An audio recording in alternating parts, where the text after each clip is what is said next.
Hello. Live दिख रहे हैं? जन सुलभ पुस्तकालय के मंच पर सभी लोगों का अभिवादन।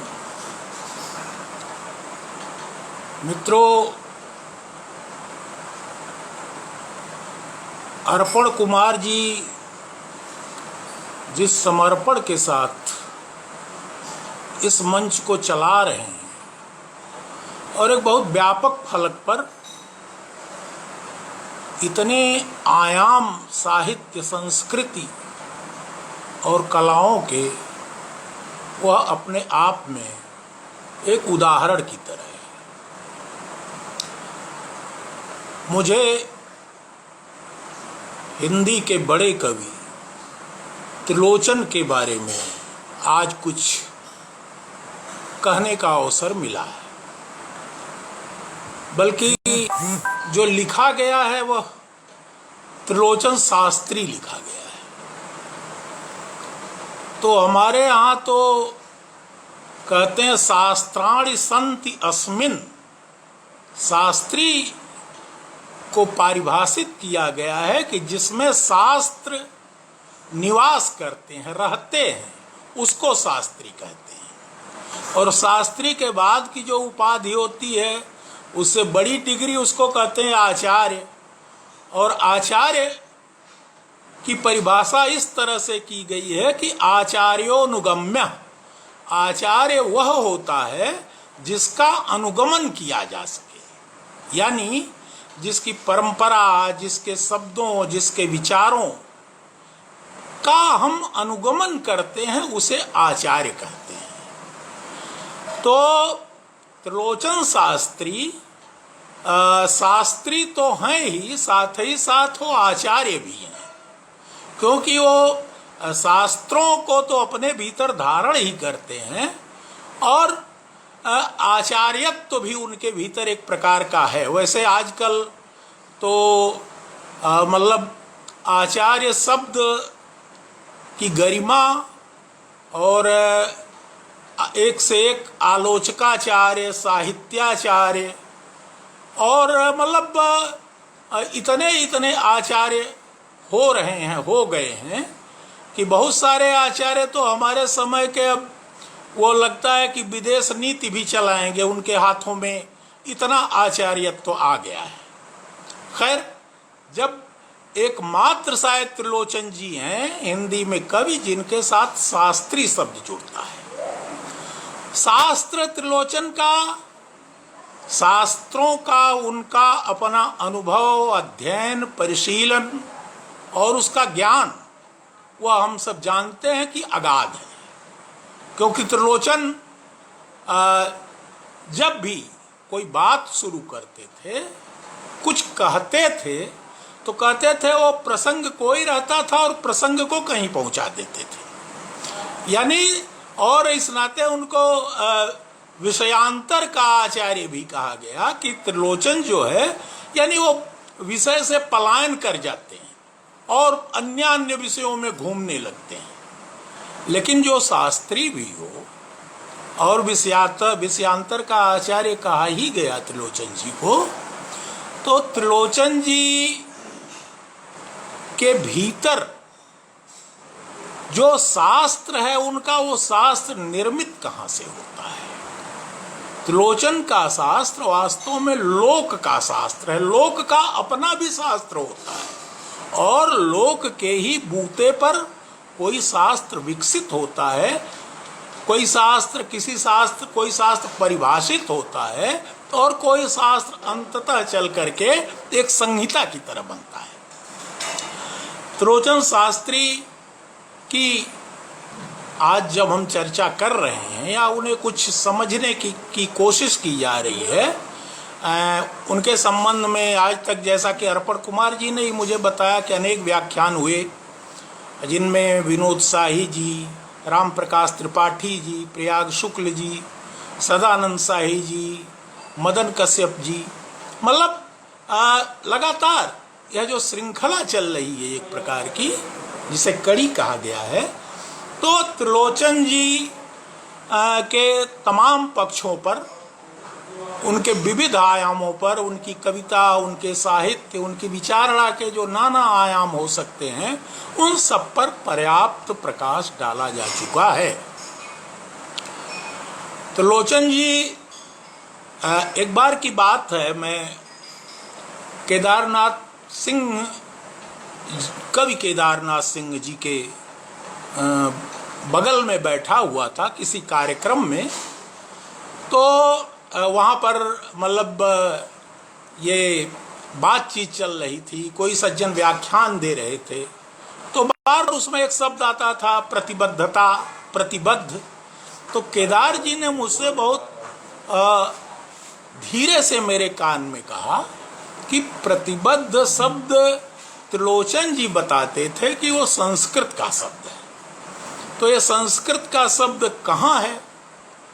तो उस मतलब व्याख्यान में, अब चूंकि बातचीत में कानाफूसी में थोड़ी सी बाधा भी पड़ती थी, तो केदार जी और मेरे बीच पुर्जी, कागज की पुर्जी पर लिख लिख करके वो बातें होने लगी। तो मैंने कहा प्रतिबद्ध शब्द आया तो है, और वो प्रतिबद्ध शब्द कालिदास के यहाँ आया हुआ है कि अथ प्रजानाम अधिप प्रभाते जाया प्रतिग्राहित गंधमाल्याम वनाय पीत प्रतिबद्ध वत्साम यशो धनो धेनु मृषेर मोच।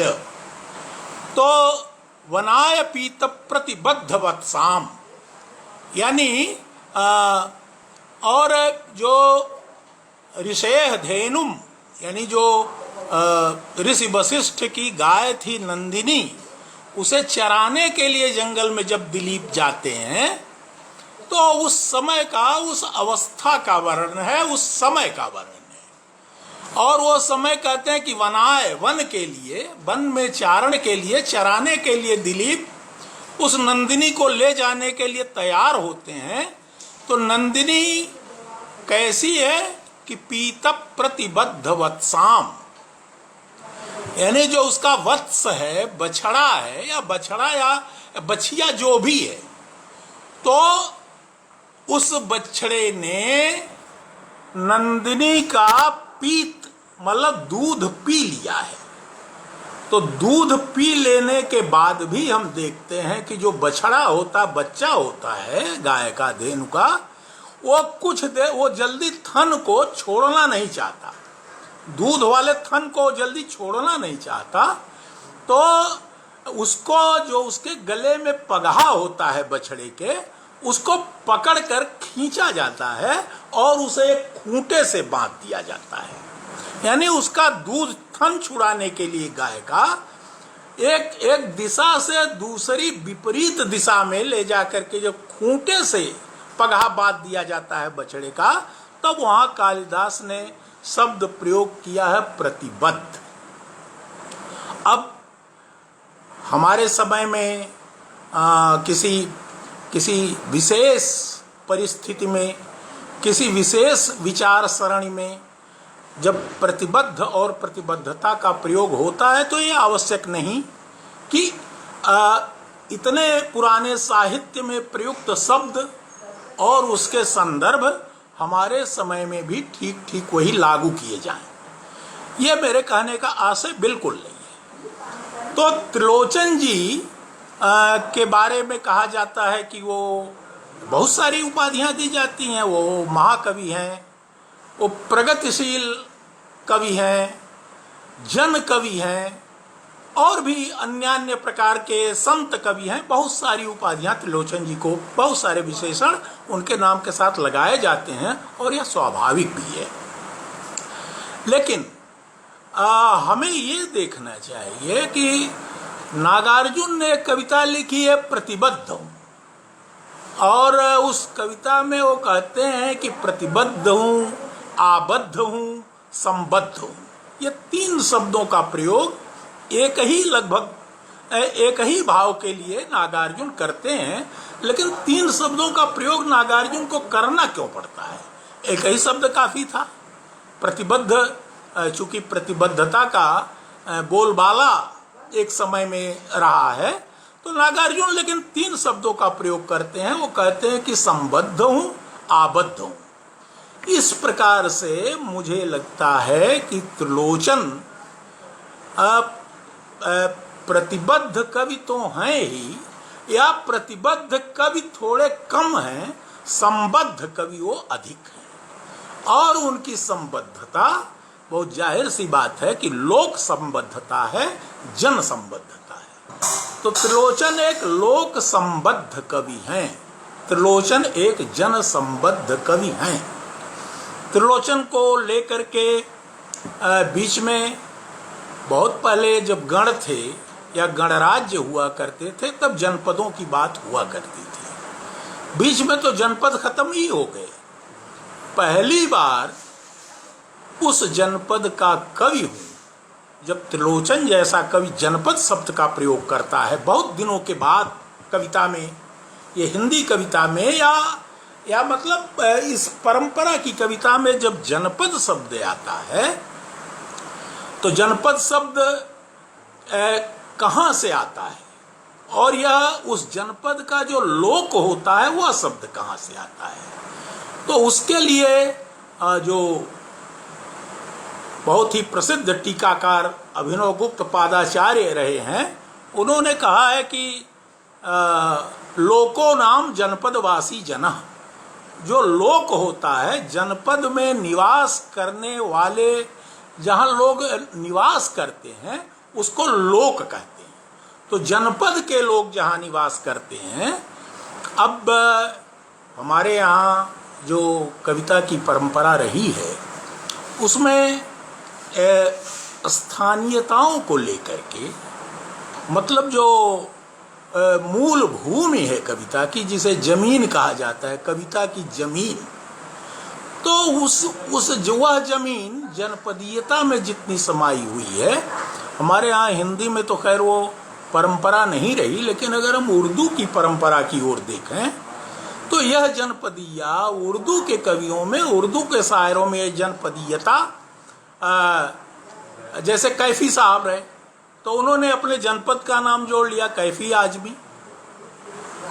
वसीम बरेलवी, या कि अकबर इलाहाबादी, या कि मजरूह सुल्तानपुरी, या कि वामिक जौनपुरी। तो इस तरह से मतलब उर्दू साहित्य में, उर्दू कविता में तो यह जनपदीयता अपने जनपद की खूबियों को, अपने जनपद की संस्कृति को, अपने जनपद के रचाव बसाव को संबोधित करने के लिए उन कवियों ने अपने नाम के साथ अपने जनपद को जोड़ लिया।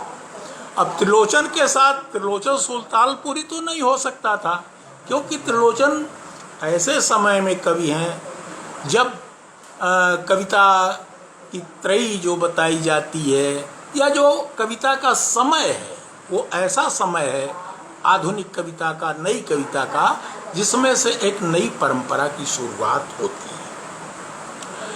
जिस प्रतिबद्धता की बात या चर्चा मैंने शुरू में की, उसके बारे में त्रिलोचन की अन्य रचनाओं पर, उनके सॉनेट्स पर, उनकी दूसरी कविताओं पर, अन्यान्य जो संग्रह हैं उन पर, और उनकी काव्य दृष्टि पर, उनकी समाज शास्त्रीय दृष्टि पर बहुत सारा विचार अनेक कोणों से अभी तक हुआ है। लेकिन त्रिलोचन अगर अपने जनपद को रेखांकित करना चाहते हैं, और ख़ास तौर से ऐसे समय में जबकि हम भूमंडलीकरण की ओर बहुत ही त्वरा में, बहुत ही तेजी के साथ हम भूमंडलीकरण की गोद में जा बैठे हैं, तब एक ऐसा कवि है जो कहता है कि उस जनपद का कवि। यानी जबकि इतने प्रकार के नारे प्रचलित हो गए हैं कि दुनिया मुट्ठी में, अब दुनिया आपकी मुट्ठी में आ गई है, और ऐसे में एक कवि जो है वो कहता है कि मैं अपने जनपद का कवि हूँ और उस जनपद का कवि हूँ, और जिस जनपद के कवि हैं त्रिलोचन, उस जनपद के लोग कैसे हैं, वहाँ की जीवन दशाएं कैसी हैं, वहाँ का राग विराग कैसा है, वहाँ का शोक संतप्त मानस कैसा है, यह त्रिलोचन की उस जनपदीयता में, त्रिलोचन शास्त्री की बल्कि उस जनपदीयता में हमें दिखाई देता है। मैंने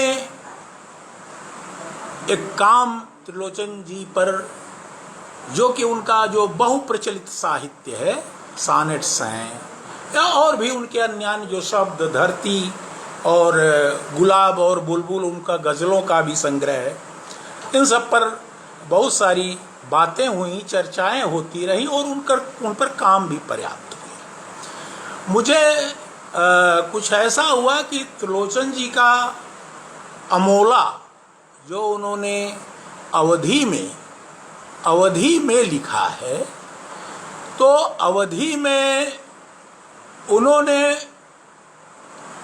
कविताएं लिखी और जो कविताएं लिखी वो छंदोबद्ध कविताएं लिखी और एक पुराने छंद, जो छंद वर्णिक छंद, मात्रिक छंद जो पहले हुआ करते थे, तो उन छंदों में एक छंद बरवे छंद, उस बरवे छंद को लेकर के त्रिलोचन ने कोई 2500-3000 हजार बरवे की रचना की और उसे उन्होंने ठीक जनपदीय नाम ही दिया, जिसका नाम उन्होंने रखा अमोला।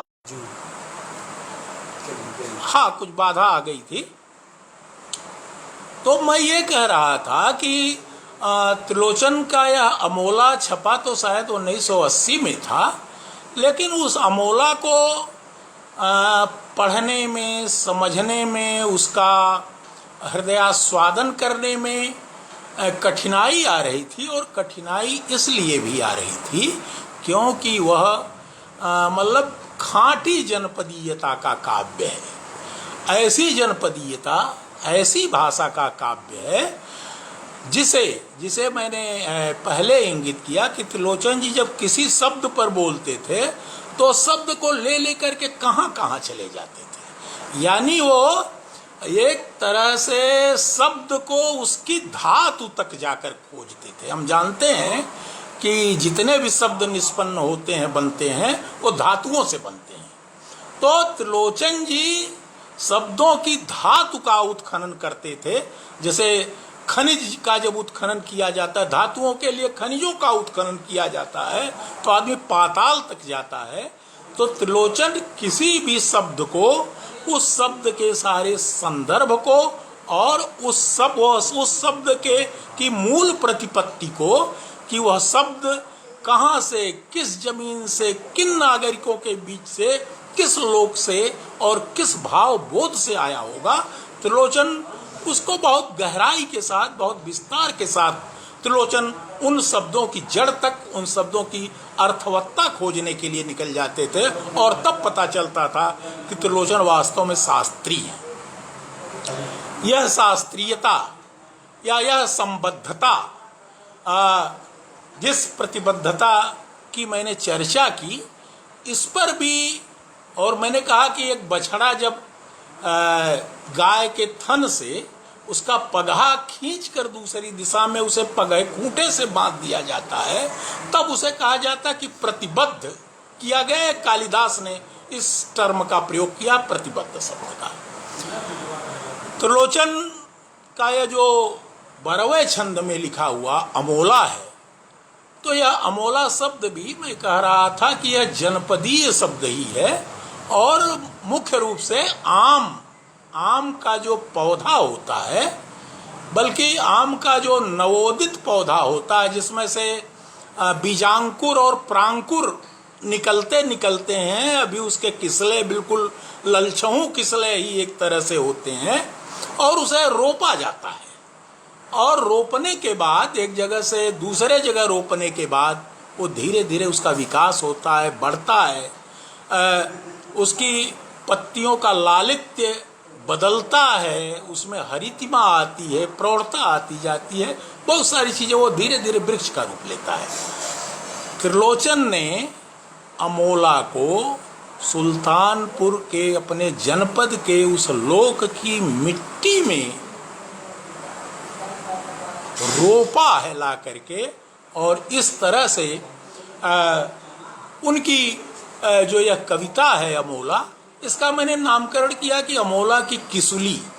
तो इसके शब्दार्थ को लेकर के और इसके संदर्भों को लेकर के मैंने मुझे इन कविताओं को पढ़ते हुए मुझे यह लगा कि त्रिलोचन का सर्वोत्तम कवि वास्तव में उनकी जनपदीयता में ही बैठा हुआ है। और इसी अमोला का एक बरवय है, बन्हा बन्हा गोरू जब छोरा जाए, अपने सुख बिचरई और मकलाई। जिस प्रतिबद्ध शब्द का मैंने प्रयोग किया और वहां भी संयोग से पशुओं की ही बात है, बछड़े और गाय की ही बात है। त्रिलोचन शास्त्री केवल मनुष्य ही नहीं बल्कि जनपदीयता के प्रत्येक तत्व को, वहां के रेशे रेशे को, वहां के कण कण को, कण कण को, तृण तृण को कहा जा सकता है। तो वो कहते हैं कि बन्हा बन्हा गोरू जब छोरा जाए, बहुत समय से पगहे में बंधे बंधे जो चौपाए हैं जब वो खोले जाते हैं, चरने के लिए छोड़े जाते हैं, उनके गले का जो प्रग्रह है, जो पगहा है, उनके गले की फांस है, उसके बाद वो जिस मुक्ति का अनुभव करते हैं, जिस स्वाधीनता का अनुभव करते हैं, और वो बेजुबान मतलब जो पशु हैं, गोरू हैं, जो चौपाए हैं, तो वो बन्हा बन्हा बहुत दिनों से, बहुत समय से जिनके गले में पगहा पड़ा हुआ है, वे पशु जब चरने के लिए खोले जाते हैं, थोड़ी देर के लिए उनके गले का पगहा जब छूटता है तो अपने सुख बिचरई और मकलाई, तो उछलते हैं, कूदते हैं, चौकड़ी मारते हैं और बाँ बाँ करते हैं, यानी अपनी खुशी, अपनी स्वाधीनता की खुशी, स्वतंत्र होने की, आज़ाद होने का जो उल्लास है, उसे वो नाना प्रकार से अपनी अपनी मुद्राओं से प्रकट करते हैं। क्योंकि वो बे आवाज हैं, उनके पास वो भाषा नहीं उस उल्लास को व्यक्त करने की, तो कायिक उल्लास उनका उसमें दिखाई देता है। ये त्रिलोचन ने अमोला की रचना क्यों की होगी? त्रिलोचन ने सानेट लिखे, पाश्चात्य काव्य के फार्म में उन्होंने इतने सानेट लिखे कि लोग कहते हैं कि त्रिलोचन ने सानेट में एक नया ही प्रयोग किया और नए ढंग से प्रयोग किया, रोला छंद में ढाल करके उसका प्रयोग किया। जो पाश्चात्य के दूसरे कवि रहे हैं, उनके सानेटों से अलग उन्होंने निर्मितियां भी की। एक और त्रिलोचन सानेट की ओर जाते हैं, दूसरी ओर त्रिलोचन बरवय की ओर आते हैं। बीच में जो त्रिलोचन हैं, और ये दोनों ही त्रिलोचन के दो शिखर हैं एक प्रकार से हिंदी कविता में, उनकी जनपदीयता के, उनकी भूमि के, उनके लोक जीवन के, और लोक जीवन के जो बहुत सारे तत्व हो सकते हैं या होते हैं। और दूसरी ओर जो एक तरह से कविता का वैश्विक फॉर्म है, जिसे कि हिंदी में शायद किसी ने नहीं साधा होगा। तो जैसे मैंने कहा कि वो उस जनपद का कवि हूँ, त्रिलोचन जिस जनपद के कवि हैं, तो आज मुझे उसी अमोला को लेकर के और इसका नामकरण, इसके नामकरण का मेरे मन में आया कि इसका नाम कुछ बदला तो नहीं मैंने, लेकिन अमोला की किसुली, यानी जो गुठली होती है अमोला की, हमारी ओर तो जो उसकी किसुली रही है, जो गुठली अमोला की रही है, उसे फोड़ करके बहुत सारे घरों में उबाल करके उसकी रोटी बनती थी और लोग खाते थे। तो वो दिन थे और वो उन दिनों में बाहर से ज्वार आता था, बाजरा आता था, पता चलता था विदेशों से आ रहा, कोटे पर बंटता था और लोग उसे खाते थे। खैर, तो जिससे वो बीजांकुर और प्रांकुर निकलता है, गुठली के बीच का जो द्विबीज पत्र होता है, उस द्विबीज पत्र के भीतर से जो प्रांकुर निकलता है, उस द्विबीज पत्र को ही किसुली हमारी ओर कहा जाता है। तो मुझे लगा कि यह जो अमोला की कृति त्रिलोचन ने रोपी है अपने जनपद में, उसका जो पल्लवन बाद में हुआ है, उस कविता का जो पल्लवन हुआ है, उसको लेकर के ये मुझे सूझा कि अमोला की किसुली कहाँ है, उस प्रांकुर को, उस बीजांकुर को एक खोजने का प्रयास है। तो इसको लेकर के चंद बातें, उसकी पृष्ठभूमि को लेकर के, इसके रचाव को लेकर के और अमोला के काव्यात्मक उत्कर्ष को लेकर के भी कुछ बातें मैं अपनी मति के अनुसार थोड़ा बहुत आपसे बांटना चाहूँगा। जो शीर्षक बना या रखा गया, वो शीर्षक तो इतना ज़्यादा व्यापक है या उसमें इतना ज़्यादा प्रपंच है, कहा जाए प्रपंच शब्द हालांकि उचित पड़ेगा कि नहीं, लेकिन फिर भी जैसे कि अवधि, छंद, बरवय, अमोला और त्रिलोचन, तो इतने पहलुओं पर या इतने बिंदुओं पर या इतने आयामों में बात करना मेरा ख्याल है कि किसी ऐसे मंच पर बहुत विस्तार के साथ तो संभव नहीं है। फिर भी कुछ बातें अमोला को लेकर के मैं यहाँ रखने का प्रयास करता हूँ। एक तो यह कि पहले तो अवधि भाषा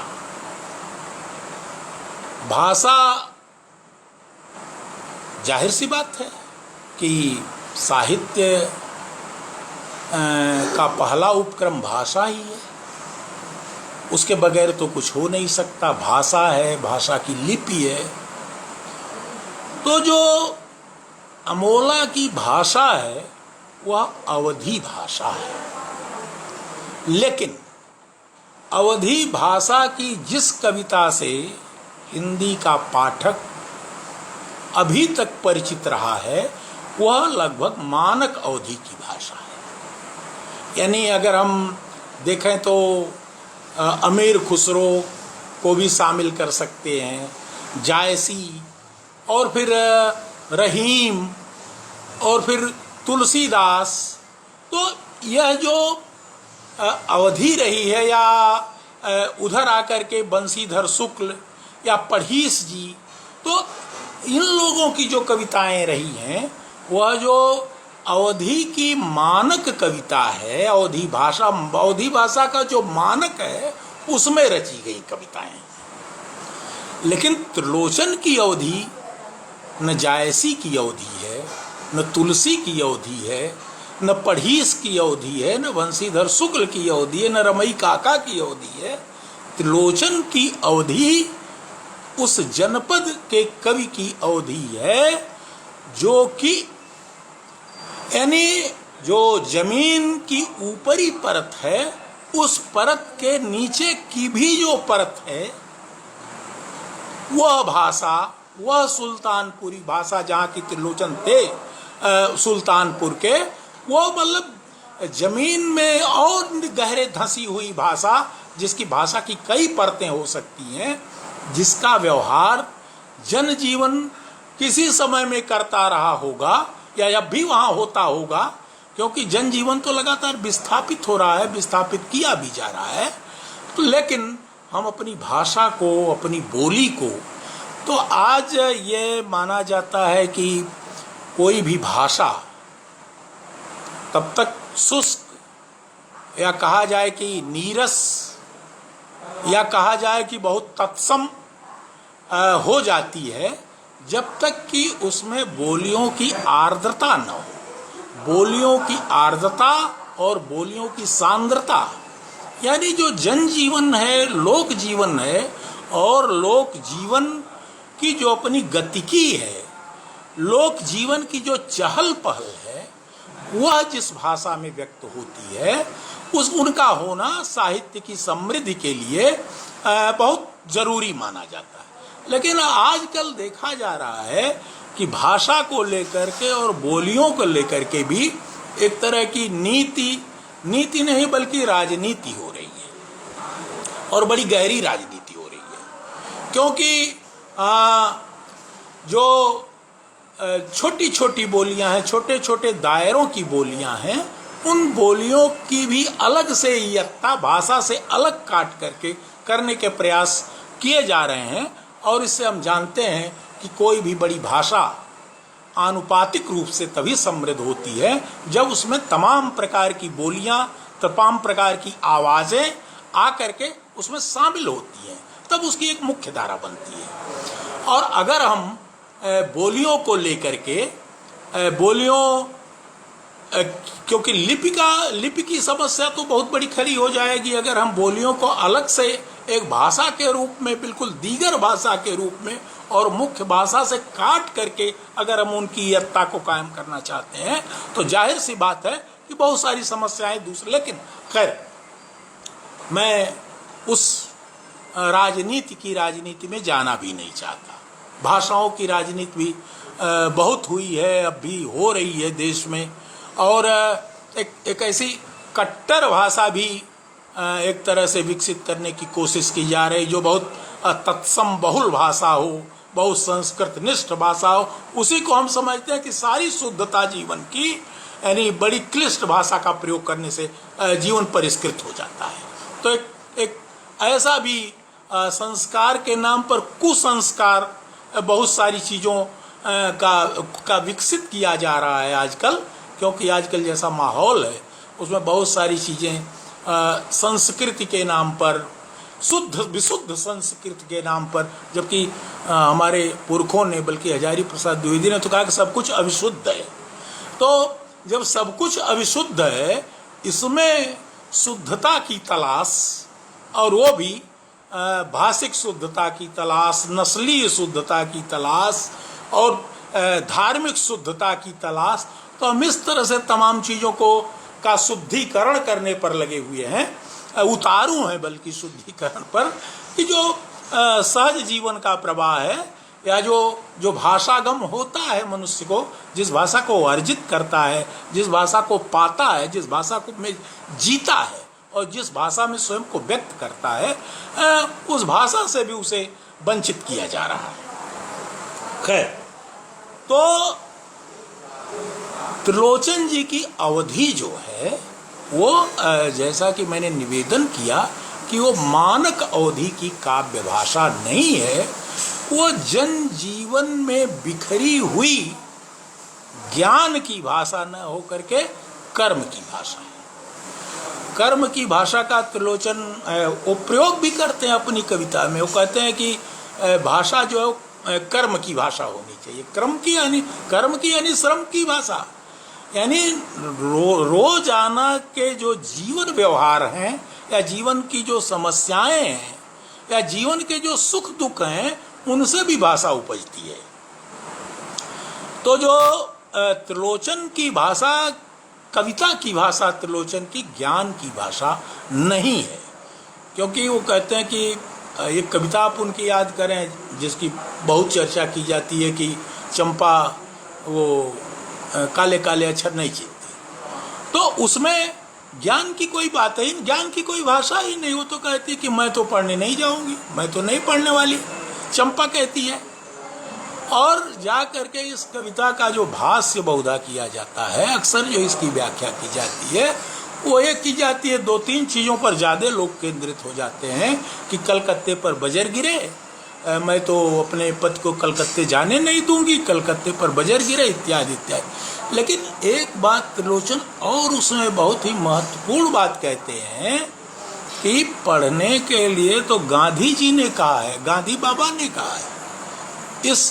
इस बात को जब हम भारतीय संदर्भ में कविता की व्याख्या करते हैं तो इसके व्याख्याकार प्रायः इस टर्मोलॉजी को कि गांधी बाबा ने कहा है पढ़ने के लिए, यानी गांधी की जो शिक्षा नीति है, शायद त्रिलोचन भी हो सकता है उससे कहीं न कहीं सहमत हो सकते हैं त्रिलोचन, क्योंकि जो त्रिलोचन की मनोरचना है, तो जो गांधी की शिक्षा नीति, जो स्वावलंबन की शिक्षा नीति थी, त्रिलोचन शायद उसके जरिए वो भी कहना चाहते हैं, चूंकि हमने गांधी से बहुत लंबे समय तक काफ़ी परहेज करना सीख लिया विचार में और समाज में, राजनीति में, तो लेकिन त्रिलोचन जैसा जो कभी जमीन से जुड़ा हुआ कवि है और जिसे बहुधा प्रगतिशील या मतलब खास विचारधारा का कवि कहा जाता है, तो त्रिलोचन जो है वो मुझे लगता है कि जन प्रतिबद्ध से अधिक जन संबद्ध कवि है। यानी लोक संबद्धता त्रिलोचन की बहुत गहरी है और इसकी बिना पर वो तमाम चीज़ों को छोड़ने के लिए त्रिलोचन के भीतर साहस भी बहुत है, उनकी उपेक्षा भी बहुत की गई। शायद किस मन से उन्होंने कहा होगा कि प्रगतिशील कवियों की नई लिस्ट निकली है, कोई तो बात रही होगी। आज उसी त्रिलोचन को जब कहा जाता है कि त्रिलोचन बहुत बड़े प्रगतिशील कवि हैं, और दुर्भाग्य या सौभाग्य से हमारे समय के कवि हैं संजय चतुर्वेदी, उन्होंने तो इस शब्द को इस तरह तोड़ करके उन्होंने परगतिशील जैसा अन्वय कर दिया है प्रगतिशील का। तो खैर मेरे कहने का आशय है कि त्रिलोचन की जो भाषा है वो कर्म की भाषा है, और यानी कर्मोद्भूत भाषा है, कर्म से उत्पन्न भाषा है। अब जो कर्म से उत्पन्न भाषा होती है वो अपनी भाषा, उसमें ध्वनियाँ अलग होती हैं, उस भाषा का उच्चारण अलग होगा, उस भाषा का लहजा अलग होगा, उस भाषा की तमीज़ अलग होगी, क्योंकि वो कर्म प्रसूत भाषा है, कर्मोद्भूत भाषा है। तो जो कर्म से उत्पन्न भाषा होगी उसकी लिपि के, उसके उच्चारण को, उसके लहजे को संभालना, क्योंकि भाषा का लहजा भी बहुत महत्वपूर्ण होता है कि किस तरह से उसका प्रयोग किया जाए।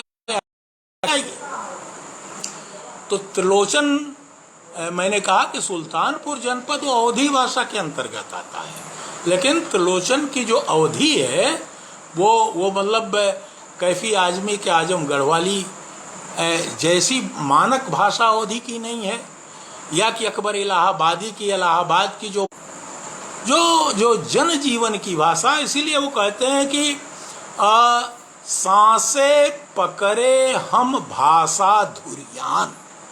त्रिलोचन कहते हैं कि मैंने तो अपनी सांस से, क्योंकि कवि जो है त्रिलोचन सांस में जीते हैं कविता को, इसी नाते भाषा को भी अपने सांस में जीते हैं। सांसे पकड़े हम भाषा धुरियान, मैंने तो एक धूल धूसरित भाषा, बिल्कुल जो कीचड़ में लिपटी हुई भाषा, धुरियान, धूल धूसरित भाषा, उसको मैंने अपनी सांस से पकड़ा हुआ है।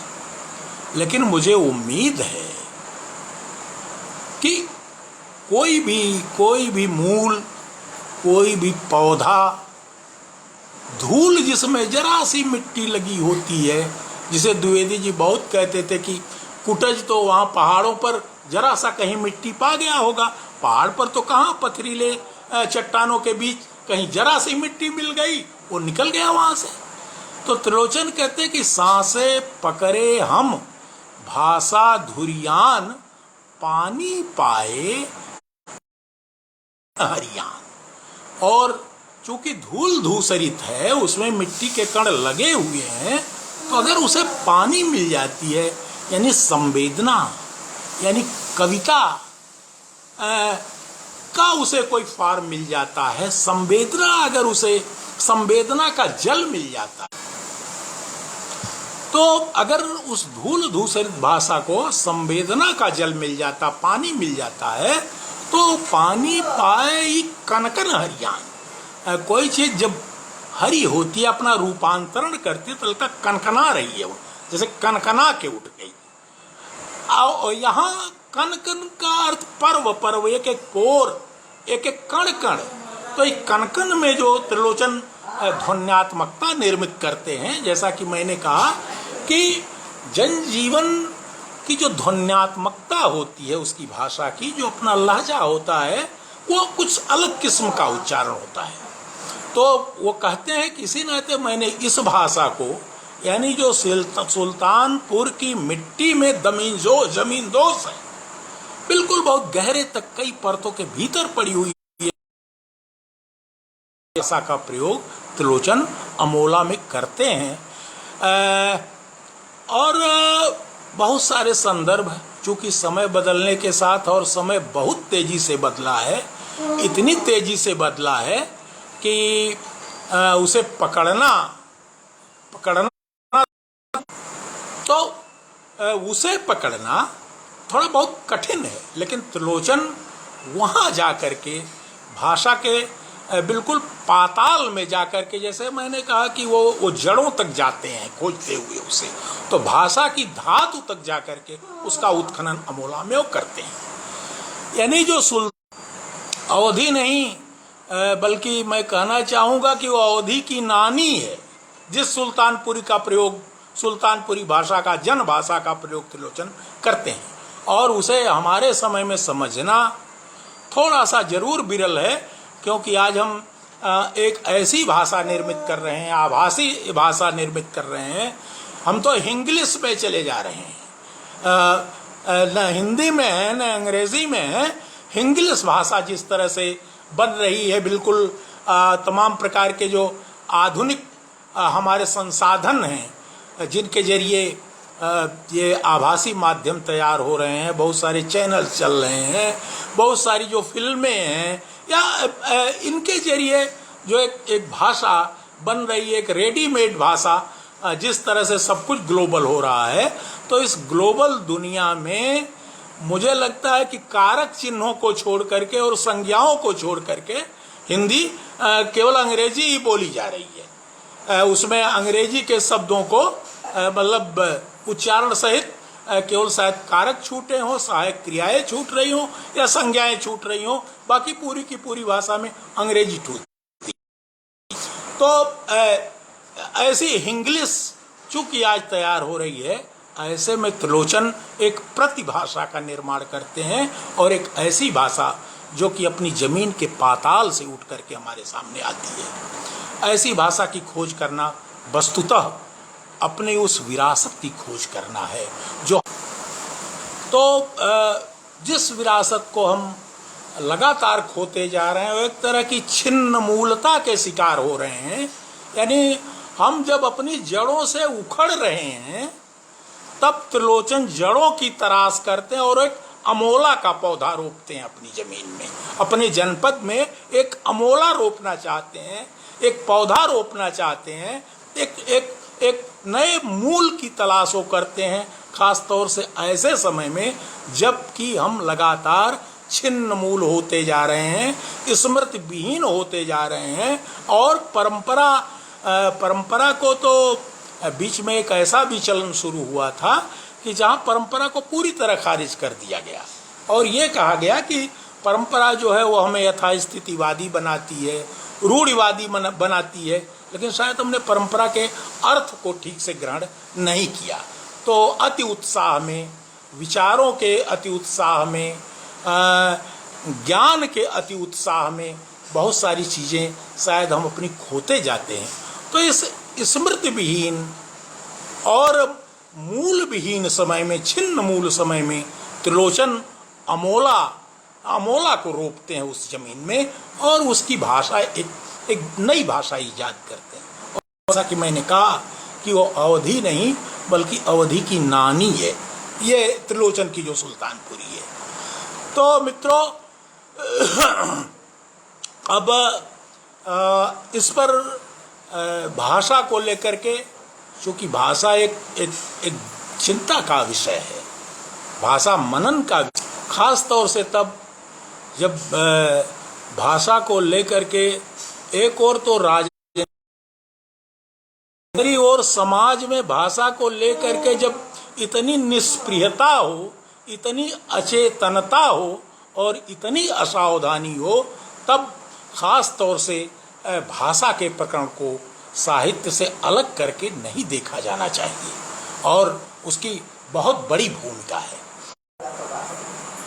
चूँकि ये माध्यम जो है बार बार बाधित हो रहा है, तो आप लोगों को भी कठिनाई हो रही होगी और खैर चूँकि सब कुछ आभासी है, हम आभासी माध्यम है और एक तरह से आभासी संबंध भी बन रहे हैं इस माध्यम के जरिए, दुनिया भी काफ़ी आभासी हो रही है। तो त्रिलोचन वास्तविकताओं के कवि हैं वास्तव में, और वास्तविकताओं की वास्तविकताओं के कवि हैं। यानी जो वस्तु होती है, वस्तु से ही वास्तविक शब्द बना है, तो जो वस्तु होती है उस वस्तु तक जाकर के, वस्तु के विषय, वस्तु के मूल तक जाकर के त्रिलोचन इस एक तरह से हमारे आभासी समय का विलोम भी रचते हैं और उसका एक प्रतिसंसार खड़ा करते हैं। यह जो अमोला की कृति है मित्रों, मैं मानता हूं कि मुझे इसे पढ़ने का सौभाग्य मिला, और इस अर्थ में सौभाग्य मिला कि त्रिलोचन का जो कवि है वह अपनी बोली में, अपने लोगों की बोली में जितने यानी अत्युच्च शिखर पर पहुंचा हुआ है उनका काव्यत्व, क्योंकि उनके कवि की तलाश, कवि की खोज, त्रिलोचन जी ने भी नई कविताएं लिखी, नए प्रकार से लिखी, और लेकिन जिस तरह की कविता उनके समय में, जो बिल्कुल कविता का गद्याग्रह एक प्रकार से जो कविता पर काबिज होता गया लगातार, तो ये जो गद्याग्रह था त्रिलोचन इससे सहमत नहीं थे अपने समय की कविता में। इसी नाते वो तिर्यक बात बहुत करते हैं, त्रिलोचन तिरछी बातें बहुत करते हैं।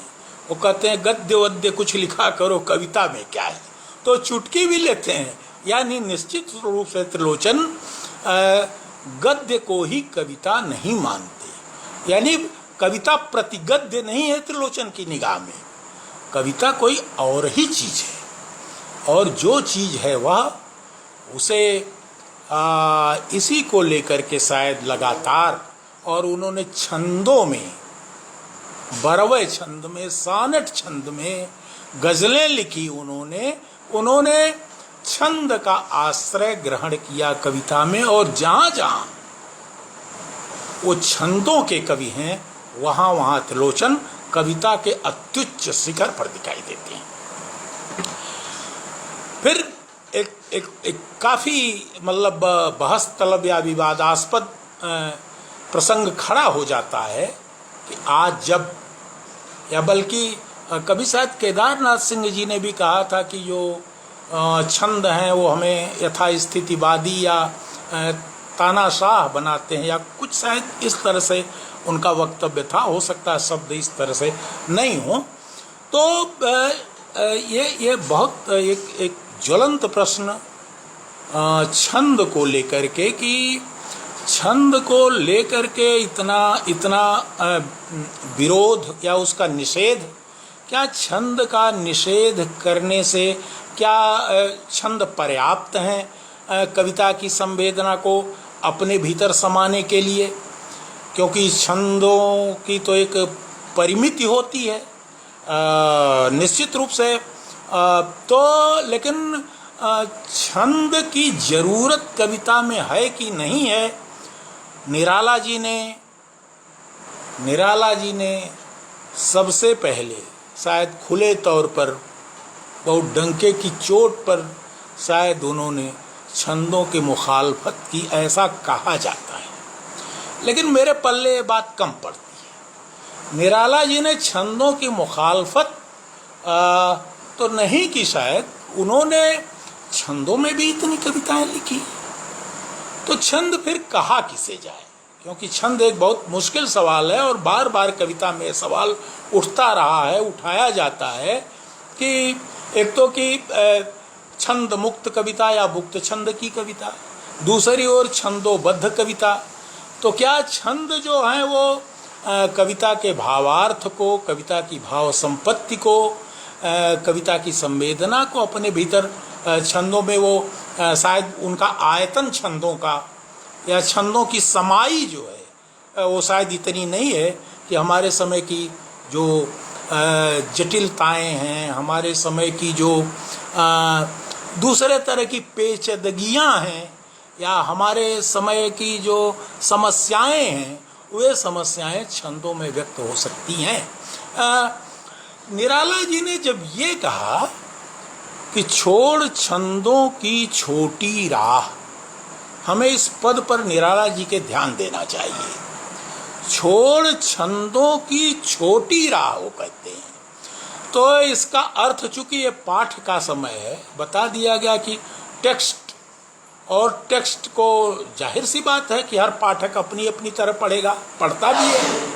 तो जब निराला जी ने ये कहा कि छोड़ छंदों की छोटी राह, तो इसका भाष्य अक्सर ये कर दिया जाता है कि छंदों का रास्ता बहुत छोटा है, इस नाते निराला जी ने उसे छोड़ दिया। लेकिन निराला जी के यहाँ छंदोबद्ध रचनाएं मिलती हैं, और बहुत ही कसे हुए छंदों में बहुत समर्थ रचनाएं मिलती हैं। बल्कि उनके गीतों को आप देख लें, जिन्हें कि वो शास्त्रीय ढंग से खुद हारमोनियम पर गाया करते थे। माधो नाव इष्ठाओं बंधु से लेकर के, तो और भी जो अनेक उनके गीत हैं, बसंत से संबंधित गीत हैं, या उन्होंने राम की शक्ति पूजा ही लिखी, तुलसीदास ही लिखा छंदोबद्ध। तो क्या निराला जी ने ये मान लिया कि छंदों की राह बड़ी छोटी है? मुझे तो लगता है कि उन्होंने छंदों की छोटी राह छोड़ करके छंदों की बड़ी राह पकड़ी। क्योंकि कविता, या तो हम छंद को ठीक ठीक नहीं समझ पाते हैं, छंद को समझने का जो हमारा मताग्रह है, या छंद को समझने के जो उपकरण हैं, टूल्स हैं हमारे दिमाग में भरे हुए, वो शायद वार्णिक छंद, मात्रिक छंद, या नगड़ सगड़ मगड़ रगड़ यगड़, हम छंद को इतने में ही समझते हैं। हम छंद को के केवल दोहा, सोरठा या कवित्त, सवैया, घनाक्षरी में ही केवल समझते हैं। निराला जी ने बात की, उनकी कविताओं को आप देखें, चाहे वो संध्या सुंदरी को देखें, चाहे आप बादल राग को देखें, जितनी भी कविताओं को आप देखें निराला जी के, उसको आप वाचन करें, अगर उसे आप देखें। और लोग तो कहते हैं कि त्रिलोचन जी शायद राम की शक्ति पूजा का बिल्कुल बहुत ही सधा हुआ पाठ करते थे। मुझे ये सौभाग्य नहीं मिला है, और मुझे हिंदी में बहुत ज़्यादा सौभाग्य भी नहीं मिला है, हिंदी से मिलने का, हिंदी से जुड़ने का, हिंदी समाज से बहुत एकमेक होने का भी मुझे बहुत ज़्यादा सौभाग्य नहीं मिला है। क्योंकि मुझे नागार्जुन के दर्शन नहीं हुए, शमशेर जी से 2-1 मुलाकातें हैं, बस मुलाकातें ही मुलाकातें हैं। त्रिलोचन जी से भी, त्रिलोचन जी के भी केवल दर्शन ही मैंने किए हैं। मेरा ख्याल है कि 2-3 जगह, 2-3 बार। एक बार तो प्रेमचंद संस्थान गोरखपुर में वो आए हुए थे, सदानंद शाही जी ने ही बुलाया हुआ था उनको, तो संयोग बस मुझे भी शामिल होना पड़ा था।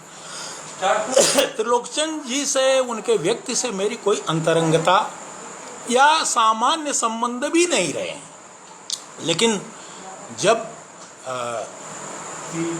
अन्य रचनाओं के बाद अमोला मेरे सामने आया, तो त्रिलोचन जी की काव्य प्रतिभा और उनकी कविता के उत्कर्ष को देखने की मुझे वो दृष्टि मिली, वो आँख मिली, जिसके नाते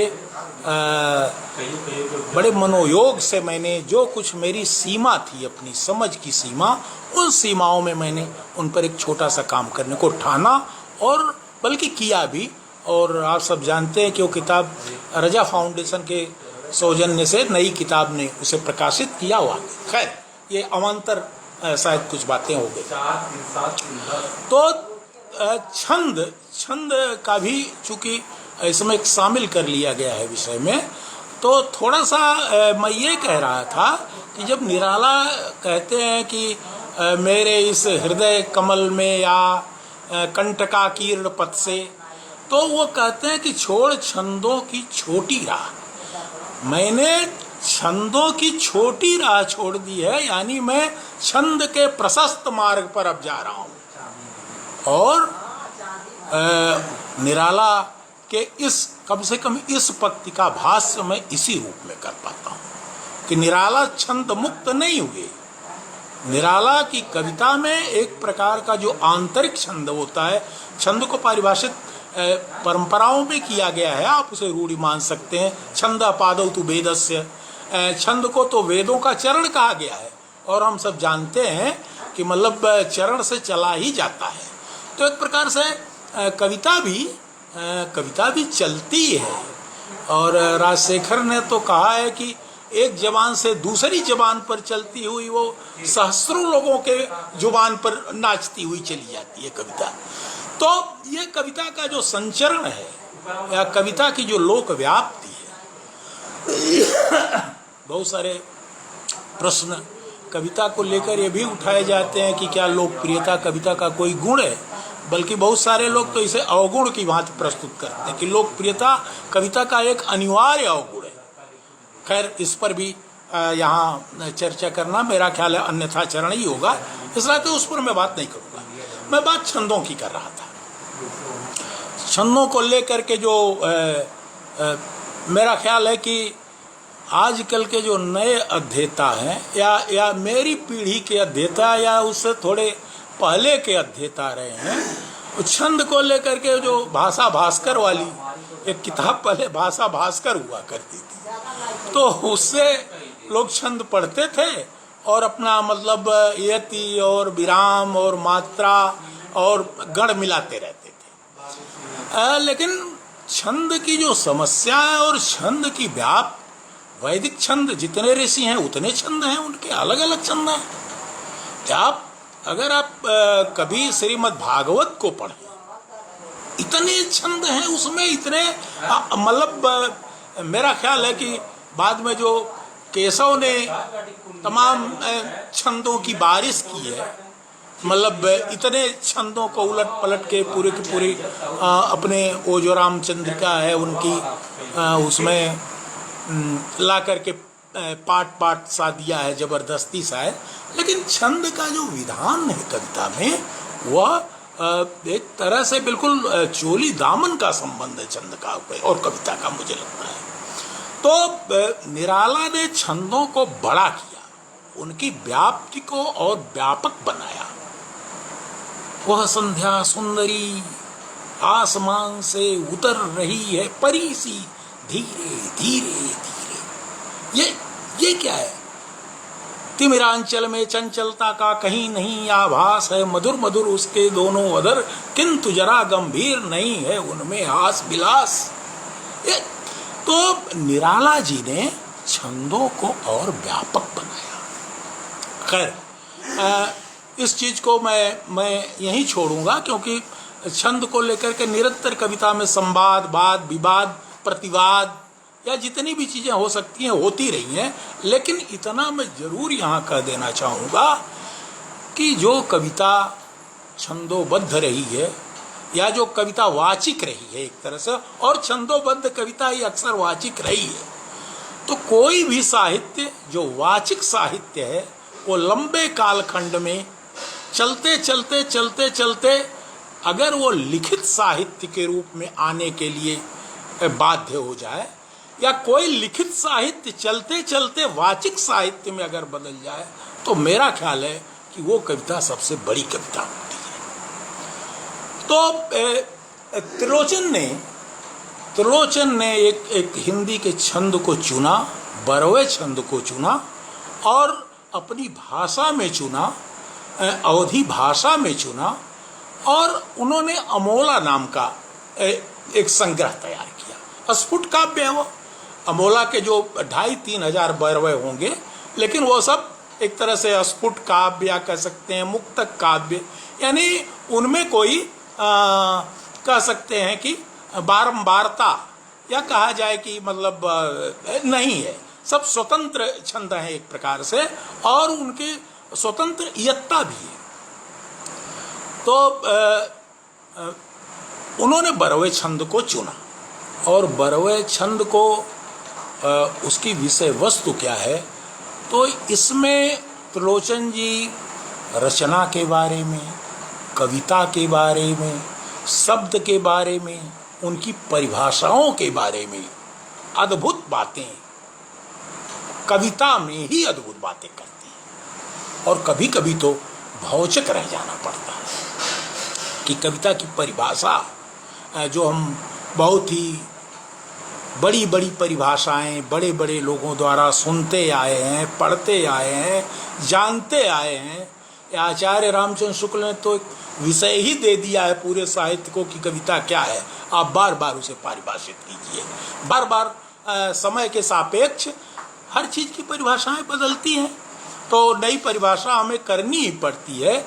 त्रिलोचन केवल जनजीवन की धड़कन को ही नहीं लाते अमोला में, बल्कि इसमें वो उस रचना के बारे में, रचनाकार के बारे में, शब्द की सत्ता के बारे में, वो तो जैसे रचना के बारे में त्रिलोचन के क्या विचार हैं, अमोला में अवधि में वो कविता में किस तरह से कहते हैं कि रचना देखत, यानी रचना आंखों के सामने आते ही उस पर दृष्टिपात करते ही, और रचना का अर्थ कोई भी रचना हो सकती है, वो कला भी हो सकती है, वो चित्रकला भी हो सकती है, वो कविता भी हो सकती है। रचना यानी सृजन। रचना देखत बिसरई रचनाकार। वास्तव में रचना वह है जिसे देखते ही रचनाकार विस्मृत हो जाए। यानी रचनाकार का क्या व्यक्तित्व रहा है, रचनाकार कौन है, क्या नाम है उसका, क्या खाता पीता रहा है, ये यानी रचना देखते ही रचना के साथ इतनी यानी कि रचना में एक प्रकार का सम्मोहन होता है।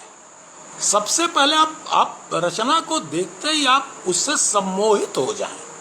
तो रचना देखत बिसरई रचनाकार, रचनाकार उसका निर्माता विस्मृत हो, यानी रचना में ही हम डूब जाएं। इतना सम्मोहन रचना में अगर हो, तब रचना कई रूप होई उजियार। तब जो रचना है या सृजन का है उजागर होता है, रूप होई उजियार।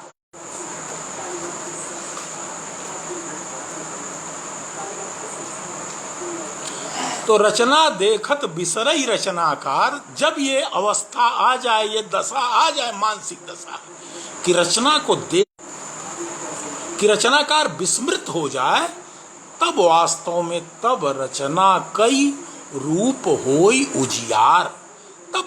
तब रचना का वास्तविक रूप उजागर होता है। तब वो हमारे सामने क्लिक करती है वो रचना, तब वो हमारे मन पर छा जाती है। तो यह जो सम्मोहन है,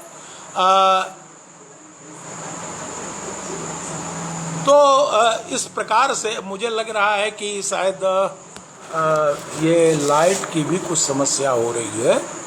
खैर, तो त्रिलोचन जी फिर वो कहते हैं कि भाव न धई गई तब क्यों किस बतियाई। अगर भाव, यानी वहां बोला जाता है भाव को भाव कहते हैं। उकारांत मतलब ऊ से उच्चारण, अक्सर ऊ ई ह्रस्व ऊ ह्रस्व ई, मतलब अवधि की। तो जो अवधि की अपनी भाषिक विशेषता है, उसमें ह्रस्व ऊ ह्रस्व ई, इसका त्रिलोचन ने बहुत प्रयोग भी किया है। इसमें रंग को रंग बोला जाता है, पंचम वर्ण है क ख ग घ ङ, तो रंग ग की जगह रंग, तो वो ङ का प्रयोग करते हैं। और इसमें अमोला में भी उसी का उन्होंने प्रयोग किया, ग की जगह अनुस्वार और ग की जगह उन्होंने ङ का प्रयोग किया है।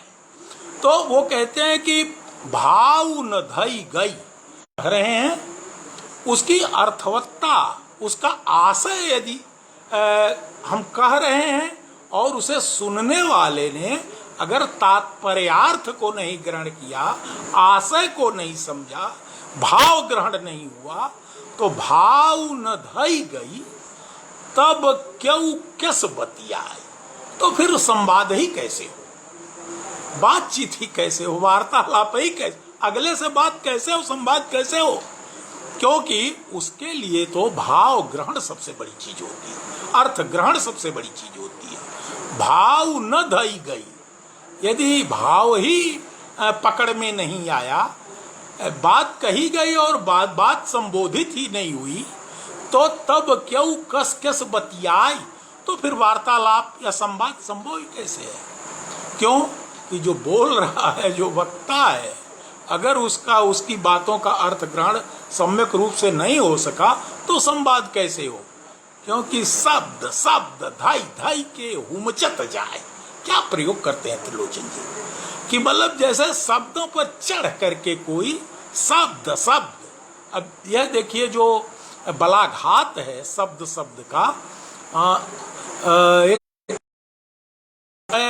एक अलंकार होता पुनरुक्ति, मतलब दोहराया जाता है, लेकिन वहीं पर एक अलंकार कहा गया पुनरुक्ति प्रकाश, यानी एक ही शब्द या एक ही बात जब दोहराई जाती है तो कभी कभी वो बात और प्रकाशित हो जाती है। त्रिलोचन कहते हैं कि भाव न धई गई, तो तब कैसे बात संवाद हो अगर भाव ही नहीं समझ में आया?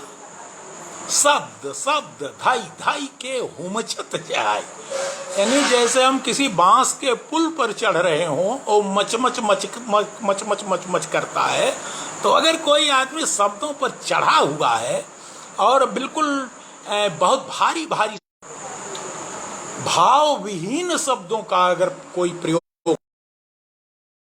चला रहा है, बहुत ही कड़े कड़े शब्द, बहुत शिष्ट शिष्ट शब्द, बहुत तत्सम तत्सम शब्द, बहुत शुद्ध शुद्ध शब्द, और वो समझ रहा है कि हम बहुत बड़े वक्ता हैं, तो अगर उसकी बात ही समझ में नहीं आती है बोलने वाले की, शब्द शब्द धई धई के हुमचित जाए, और वो अपनी ही रो। तो जो लोग मतलब शब्दों का अंधाधुंध प्रयोग करते हैं, शब्दों के पत्थर बरसाते हैं, समझ रहे हैं कि बहुत वागधारा है, तो जो वाग्मी लोग हैं एक तरह से, यानी त्रिलोचन उनकी खिल्ली उड़ाते हैं। और हम जानते हैं कि आजकल वाग्वीरों की बाढ़ आई हुई है, कुछ ज़्यादा ही तादाद बढ़ गई है वाग्वीरों की। तो एक ऐसे समय में जबकि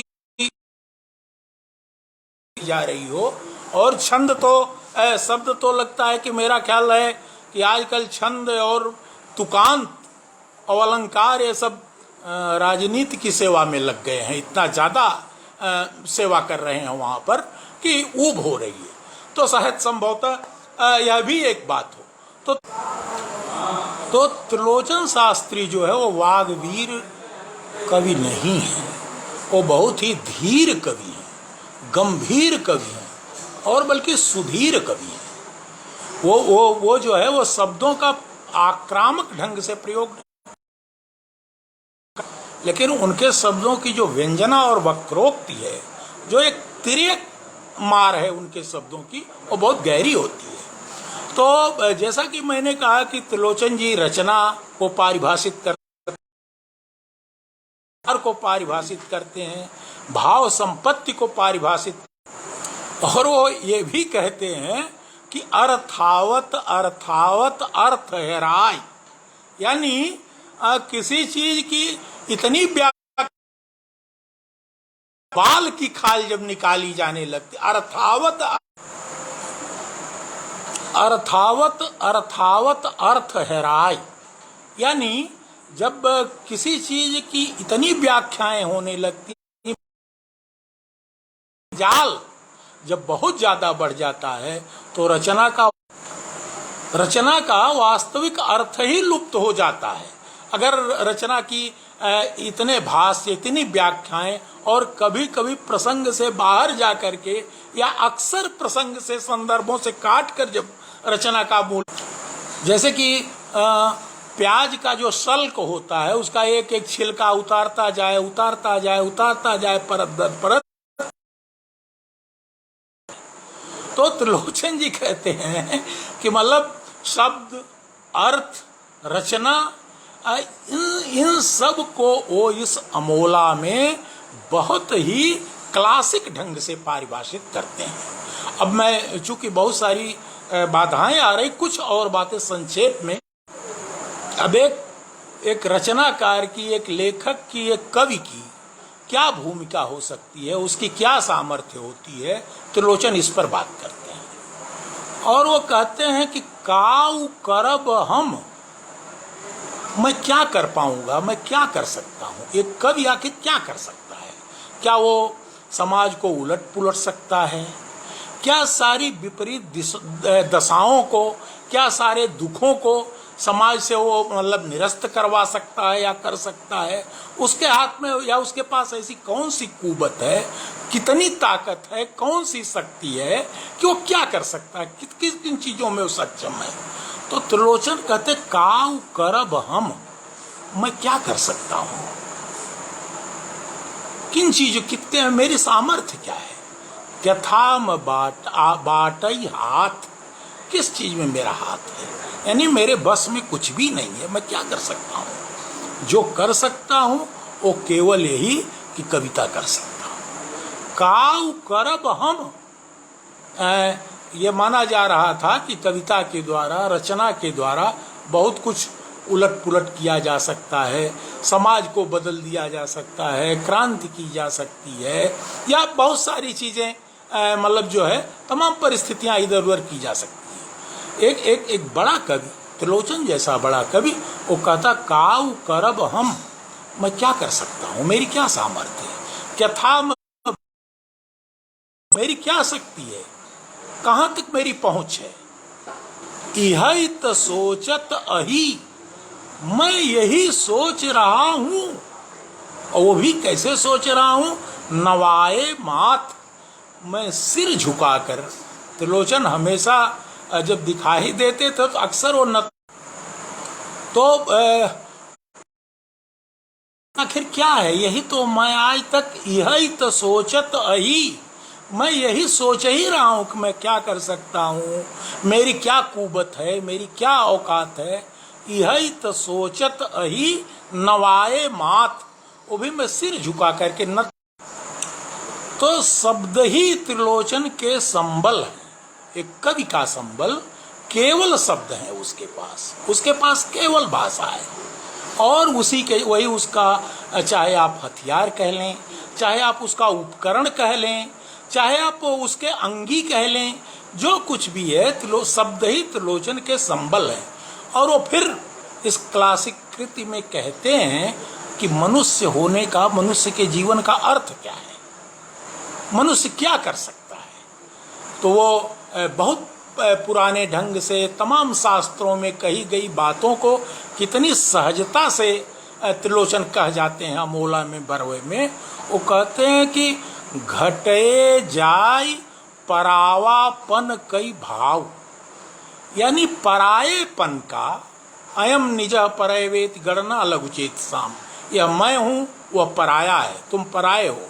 या तुलसी भी इसको दूसरे ढंग से कहते हैं कि मैं अरु मोर तोर तय माया, यानी यह जो विभेद है, व्यक्ति व्यक्ति के बीच का विभेद, मनुष्य मनुष्य के बीच का विभेद।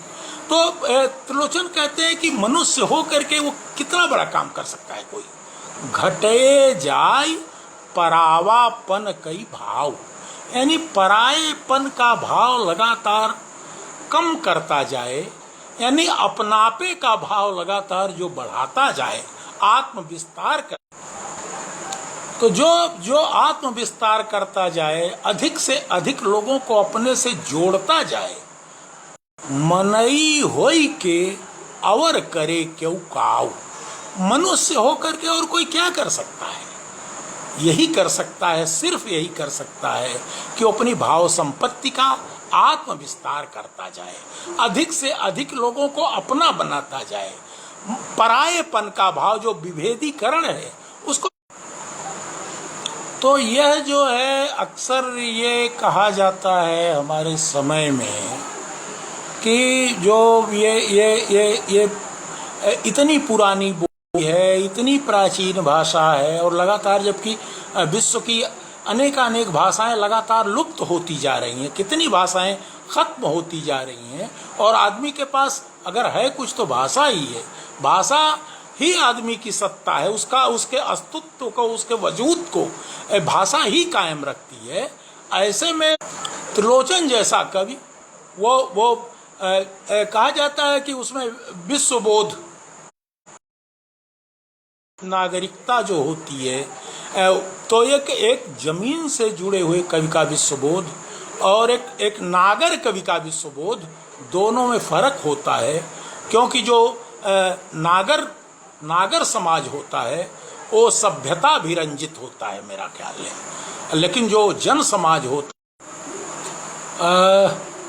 चूँकि माध्यम बहुत बाधक बन रहा है और आप लोगों को भी परेशानी हो ही रही होगी। मैं अब मेरा ख्याल है कि जल्दी से जल्दी अपनी बात ख़त्म करना चाहूँगा, क्योंकि ये जो और इन माध्यमों पर अधिकाधिक आश्रित रहने के लिए हम लोग बाध्य भी हो गए हैं, तहस नहस कर दिया है। ऐसा तो ये संक्रमण काल बीत जाए तो ऐसा भी होगा कि हम लोग इन चीज़ों पर कभी आमने सामने भी चर्चा करने की स्थिति में होंगे। लेकिन कुछ बातें, चंद बातें जो अमोला से ही संबंधित हैं, उनको रखे बगैर मेरी बात थोड़ी भी मैं आपसे करना चाहूँगा। त्रिलोचन अमोला में केवल उस जनजीवन या उस अत्यंत जमीन से जुड़ी हुई भाषा की ही बात नहीं करते हैं, उसमें वो अपने समय की धड़कन को भी, समय की आशंकाओं को, समय के दुर्घटों को भी अमोला में वो बहुत सावधानी के साथ देखते हैं। मैं कुछ उदाहरण देता हूँ। वो कहते हैं कि घर फूकें बधिके, जो वधिक हैं, जो कसाई हैं, वो घर फूक रहे हैं। घर फूकें बधिके धर्मय के नाव, जो बधिक हैं, जो कसाई वास्तव में वो धर्म के नाम पर घर को फूंक रहे हैं, घर घर को फूंक रहे हैं। तो त्रिलोचन बहुत कुछ कह जाते हैं और आधुनिक इतिहास के ही बहुत सारे संदर्भों को दिखा देते हैं, उसकी झलक दिखा देते हैं।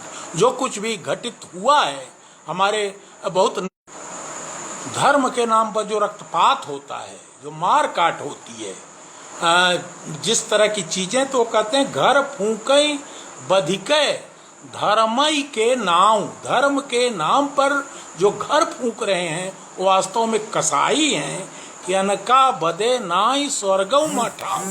इनके लिए तो स्वर्ग में भी, ये स्वर्ग में भी इनको जगह नहीं है कहीं, ये लोक मान्यता है, इनको स्वर्ग में भी जगह नहीं मिलेगी।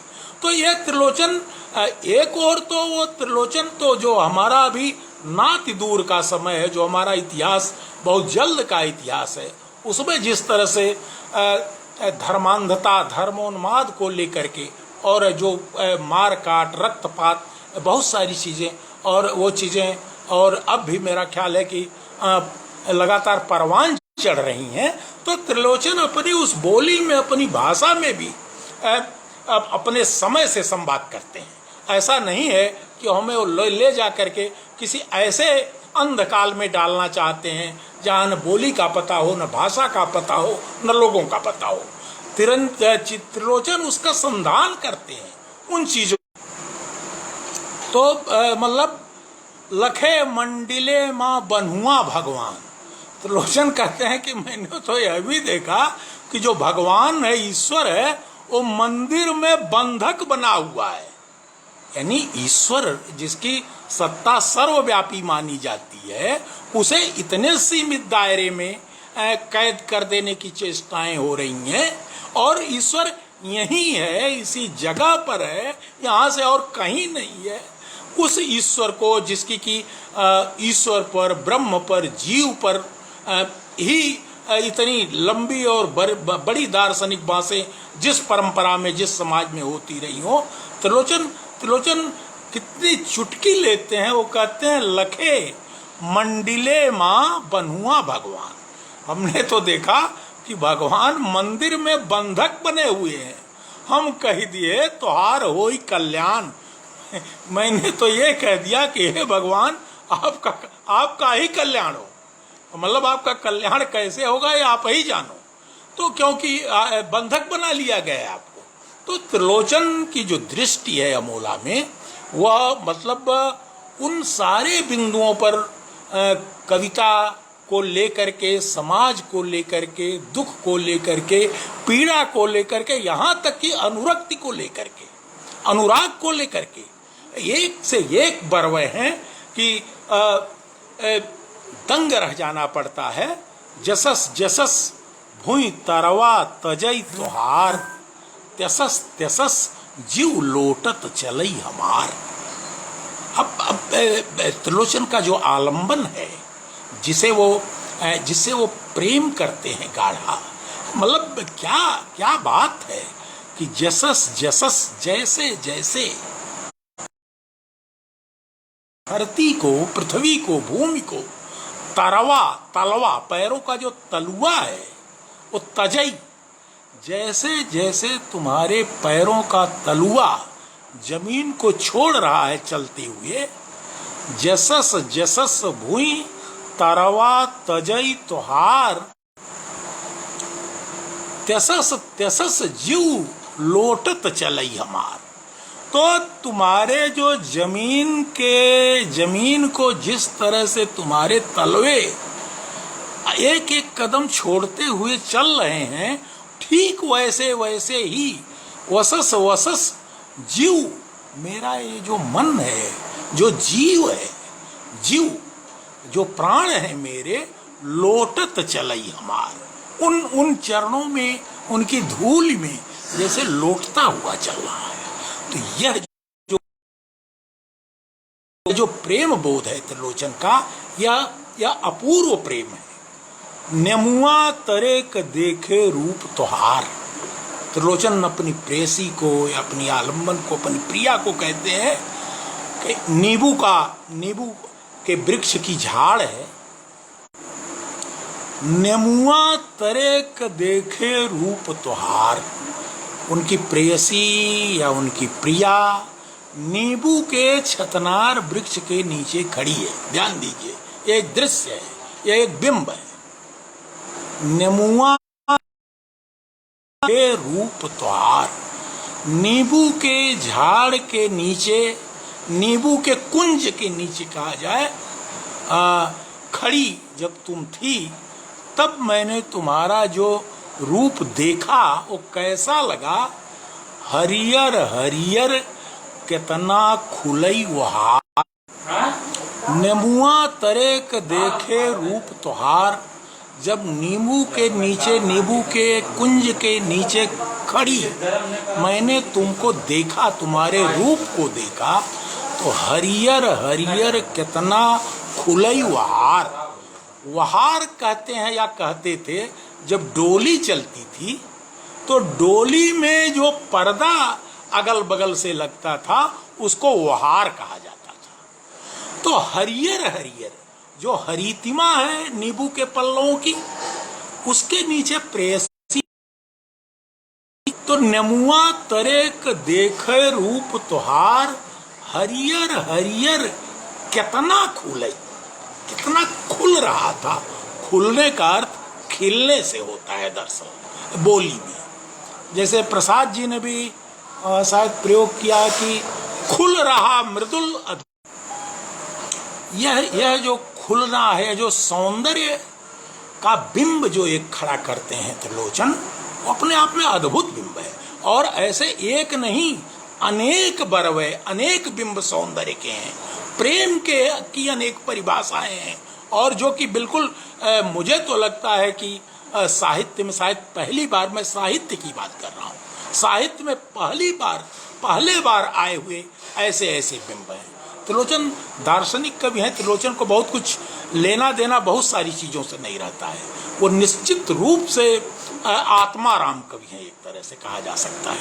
तो वो कहते हैं कि संते कही गए कतहु न सत्य न सार, संतों ने तो यही कहा है कि न कोई सत्य है, न कुछ सत्य है, और न इस संसार में कोई सार है, ये संसार निस्सार है। संते कही गए, कतहु माने कहीं भी, कहीं भी संतों का एक कथन है, संते कही गए कतहु न सत्य न सार, कैसे बांध लिहिस सबका संसार।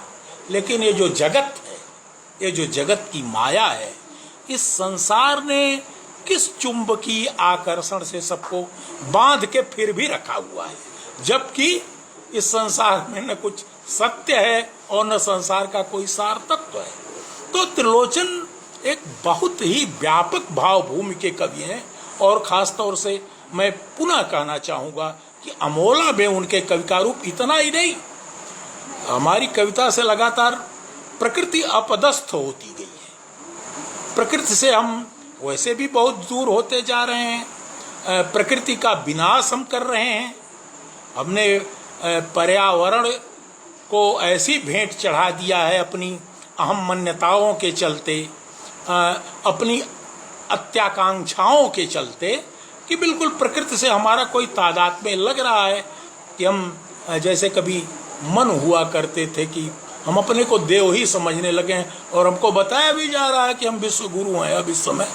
तो यह जो हमारी गुरुता लगातार बढ़ती जा रही है, और इसमें जिस तरह से हम संस्कार विहीन हो रहे हैं, जिस तरह से सारी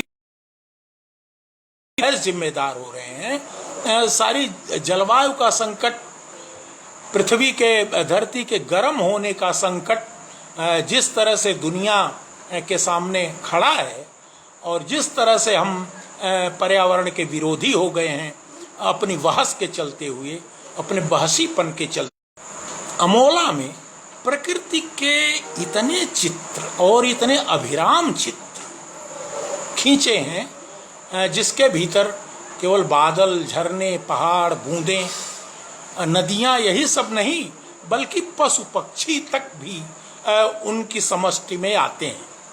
वो कहते हैं कि कठ जऊ खोता दिहिसी बनाए। एक कठफोड़वा एक पक्षी होता, आप जानते हैं, वो निष्प्रयोजन बिना किसी काम के वो लकड़ी को अपनी चोंच से काटता रहता, तोड़ता रहता है, ये उसका काम है। वह एक निष्प्रयोजन काम करता है। बहुत से ऐसे लोग समाज में होते हैं। तो कठफोड़वा पक्षी की यह प्रकृति होती है कि वो बिना किसी काम के वो काठ को अपनी चोंच से छेदता रहता है, काटता रहता है। बहुत से लोग समाज में भी हैं, कुछ न कुछ काटते ही रहते हैं, समाज को ही काटते रहते हैं, संबंधों को काटते रहते हैं, बहुत सारी चीज़ों को काटना ही उनका काम है, वो सप्रयोजन करते हैं। लेकिन कहते हैं कि कठफोड़वा जब खोता दिहिसी बनाए, कोटर दिहिसी बनाए। कठफोड़वा ने वृक्ष में, पेड़ में चोंच मार मार कर, काट काट कर उसको कोटर बना दिया, उसमें एक बिबर बना दिया, एक जगह बना दी। तो उसने तो अपना काम कर दिया, लेकिन वह निष्प्रयोज्य जगह है, एक जो निर्मित की कठफोड़वा ने अपनी चोंच से फोड़ फोड़ करके। कहते हैं कि सुग्गा सुग्गी वहमा बैठिन आय। दूसरी ओर एक पक्षियों की एक दूसरी जोड़ी, तोता मैना, सुग्गा सुग्गी आकर के उसे, तो कठफोड़वा जो खोड़र दिहिसी बना है, अगर उसने उसमें कोटर बना दिया पेड़ में, काट काट करके अपनी चोंच से, तो वो तो पड़ा रहा खोखल। लेकिन वहां में बैठिन सुग्गा सुग्गी आय, तो एक जोड़ा दूसरे पक्षियों को आकर। तो मित्रों, चूंकि कठफोड़वा एक निष्प्रयोजन काम कर रहा है, लेकिन उससे भी कुछ रचा जा रहा है, वो कोटर बना रहा है एक, लेकिन उसे नहीं पता है, और उस कोटर का उपयोग एक दूसरा पक्षी का जोड़ा अपने आवास के रूप में, यानी ये भी कहा जा सकता है कि निष्प्रयोज्य चीजों से प्रयोजन भरी चीजें कैसे निर्मित की जाती हैं। यानी शब्द से, जो शब्द या जो कविता है, जो साहित्य है, जिसे कि निष्प्रयोज्य भी माना जा सकता है, शब्दों की कोई अगर प्रयोजनीयता नहीं होती है, लेकिन उनसे भी कितने बड़े प्रयोजन मनुष्यता के सिद्ध होते हैं।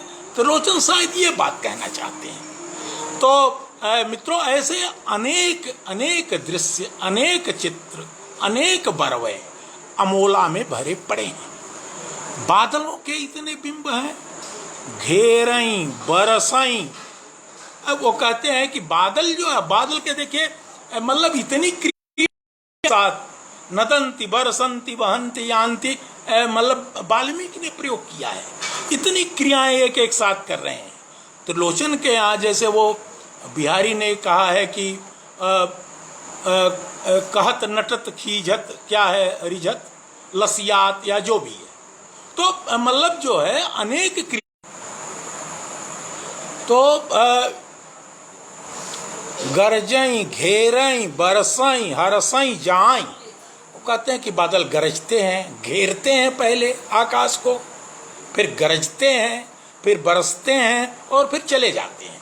इतनी क्रियाएं संपादित हुई कि गरजई घेरई बरसई हरसई जाई, बादर भूई कही ताप ताक अपनाई। जो बादल हैं वो धरती की तप्तता को, धरती की गर्मी को बादर भूई के ताप ताक देख करके अपनाए, व्याकुल हो जाते हैं, परेशान हो जाते हैं और लगता है कि गरज रहे हैं, बरस रहे हैं, घेर रहे हैं, आ रहे हैं और फिर जा रहे हैं। तो इतने क्रिया व्यापार एक साथ जो ये मानवीकरण होता है, प्रकृति का मानवीकरण। और बादलों के तो अनगिनत सुंदर, क्या सुंदरतम दृश्य और बिंब और चित्र जनजीवन के बारे में। चूंकि चीजें शायद ज्यादा बाधित हो रही हैं, मैं अब इसका समापन ही करना चाहता हूं कि जो अमोला है वो त्रिलोचन की एक क्लासिक कृति है और इसमें एक कवि के, एक बड़े कवि के, एक दार्शनिक कवि के और त्रिलोचन तो उस भाषा के जरिए, उस अपनी बोली के जरिए, उस जनपद की भाषा के जरिए जिस अमोला को रोपा है, निर्मित किया है, तो वो त्रिलोचन के उसमें अगर चंद्रमा की 16 कलाएं हो सकती हैं तो त्रिलोचन की यह 17वीं कला है। और मुझे लगता है कि यह अपने आप में एक अपूर्व कृति है। यह उस बोली में कृति है जिससे बार बार फिर से जब जब पढ़ा जाएगा तो ये मेरी बात शायद आगे चल करके लोगों को सही साबित हो या सही मालूम पड़े। इसमें तो मैं फिर जैसा कि मैंने पहले ही कहा कि अभी इस माध्यम पर और अब ये संक्रमण जो बीतेगा, शायद हम लोग और समय आएगा, वह समय जल्दी ही आएगा, हम लोग इन चीज़ों पर और त्रिलोचन जैसे बड़े कवि के मूल्यांकन पर अमोला जो उसमें जोड़ता है या बल्कि उसे बढ़ाता है, त्रिलोचन के की कविता को काव्य शिखर वो उनकी बोली में, उनकी जनपदीयता में नहीं थी। इन्हीं शब्दों के साथ मेरा ख्याल है कि बहुत सारे क्या, एक ही व्यवधान, और व्यवधान हुआ कि जो माध्यम है हम लोगों का तकनीकी माध्यम, और जाहिर सी बात है कि मनुष्य मेरा ख्याल है कि फिर इस पर बहुत सारे बातें होंगी। त्रिलोचन की इस कृति का अध्ययन, परिशीलन थोड़ी मेहनत की मांग जरूर करता है, लेकिन मेहनत से ही मैं बपुरा ढूंढन चला रहा किनारे बैठ। तो चूँकि आजकल हर चीज़ बहुत आसानी से उपलब्ध कर लेने के दिन है, तुरंत ही वैश्विक हो जाने के लोभ हमारे सामने हैं। इस नाते जड़ों की ओर, जमीन की ओर, जनपदीयताओं की ओर और अपनी भाषा से हम लगातार विमुख, दूर, बहुत दूर होते जा रहे हैं। ऐसे में त्रिलोचन जैसे कवि को याद करना शायद हमें अपने एक दायित्व को और एक बड़े दायित्व को याद करना है। त्रिलोचन की कविता हमें यह भरोसा देती है। मित्रों, इन्हीं शब्दों के साथ मैं आपका आभार और जनसुलभ के मंच के जरिए यह कहना चाहता हूँ कि त्रिलोचन एक सर्वसुलभ कवि है। हालांकि उन्हें सुलभ कॉम्प्लेक्स का शायद सम्मान भी मिला हुआ था त्रिलोचन जी को। त्रिलोचन जी एक तरह से दुनियादारी से बहुत अनाड़ी आदमी थे, बहुत दुनियादारी उनके जहन में थी नहीं, बहुत भोले थे, निश्चल थे।